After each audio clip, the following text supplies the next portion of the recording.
How to fill out Doordash as a home restaurant. Hello guys, this is Atticus and welcome back to another tutorial video. In today's video, I'll teach you guys how you can fill out Doordash as a home restaurant. So without any further ado, let's dive right into it. First step, open up your web browser and simply search for Doordash virtual restaurant. After you search for that, simply open up the website on the top and it should take you to this option where you can get started. Tap on get started on the top right and it should take you to this place right here.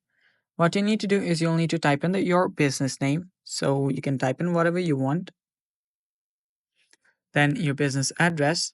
So you can add wherever you want. And after you type in your address, type in your email address. You can use your business email as address as well.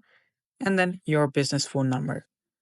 After you do that, simply select what type of restaurant or what type of, whatever service that you're providing. In this case, a home restaurant. So select that, and after you do that, you can start your free trial. Now there might be some other, formalities that you need to fill out. So after you tap on start free trial, just go through all of that process, and you should be good to go. And that's how you fill out DoorDash as a home restaurant. Thanks for watching. That's all for today's video. Stay tuned for more and bye bye.